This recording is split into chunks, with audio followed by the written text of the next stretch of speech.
KTM's pit bearer made waves during last week's press conference by expressing concern over the grueling schedule of AMA riders, stating that they race too much. This sentiment has since gained traction, as top riders Jett Lawrence, Eli Tomac, and Sexton voiced similar frustrations after the first Super Motocross SMX rounds in Charlotte. The riders, all prominent figures in the sport, used the post-race press conference to highlight the challenges posed by an exhausting season and its impact on both their performance and well-being. Jett Lawrence, widely regarded as one of the brightest stars in motocross, didn't hold back when discussing the issue, calling the current racing schedule kind of stupid. Lawrence made it clear that he feels the amount of racing isn't aligned with what other elite sports demand from their athletes. "If you look at any other top sport, they are not doing this many races," Lawrence said, drawing a comparison to Formula One and MotoGP, which have much shorter seasons. He suggested that financial incentives are a primary reason riders feel obligated to endure the grueling calendar. "I think the only reason we come back is that paycheck at the end of the day, for the bonus." Lawrence's criticism went beyond personal fatigue, as he advocated for a reduction in the number of races to make the sport safer and more exciting.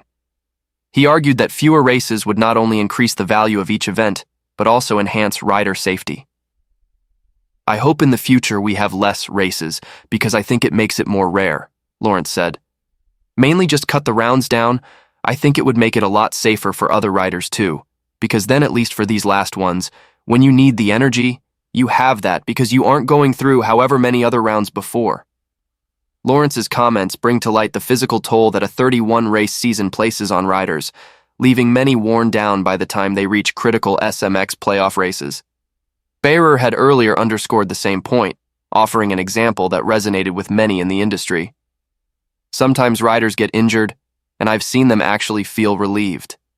It's the only time they can breathe without the pressure of having to rush to the next race." He applauded Sexton for his incredible endurance throughout the Supercross and motocross seasons, noting that the added burden of SMX is simply too much for any athlete to sustain long-term. Sexton, riding high after his outdoor championship success, shared Lawrence's frustration. He echoed the call for a more balanced schedule, labeling the 31-race season as way too much. Sexton pointed out that the calendar has only become more challenging in recent years, with pro motocross races being replaced by even more SMX rounds.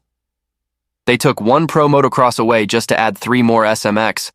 They put a paycheck at the end of it, but they don't have to go through the grueling training days we have," Sexton remarked. Highlighting the toll the schedule takes on riders, Sexton mentioned that only 4 riders managed to compete in every race this year, underscoring just how physically demanding the sport has become. He advocated for riders to have a stronger voice in how the calendar is shaped. "At the end of the day, it's going to take the top 7, 8, 9 riders to come together and say we aren't racing this much," he said. Sexton's remarks suggest that if the sport doesn't adjust to meet the physical demands of its top athletes, the best riders may push back against the relentless schedule. Eli Tomac, one of the most experienced riders in the sport, took a slightly more diplomatic stance. While he acknowledged the length of the season, Tomac pointed out that the financial incentives for riders are significant. "What's nice is you get that paycheck at the end. Get something for it," he said with a wry smile. However, Tomac was quick to note the long-term effects of racing without adequate breaks, stressing the cumulative wear on the body over the years. "When you go year after year, it's the accumulation that becomes the problem," Tomac added, questioning how many years a rider can realistically keep going at such a relentless pace. Collectively, the voices of Lawrence, Sexton, and Tomac have amplified a growing debate within the motocross and supercross community regarding the future direction of the sport. Their comments shine a spotlight on the need for a better balance between the commercial demands of racing and the physical well-being of the athletes. These top riders agree that fewer races would likely make the sport safer, improve the quality of competition, and potentially extend the careers of those at the top of the sport.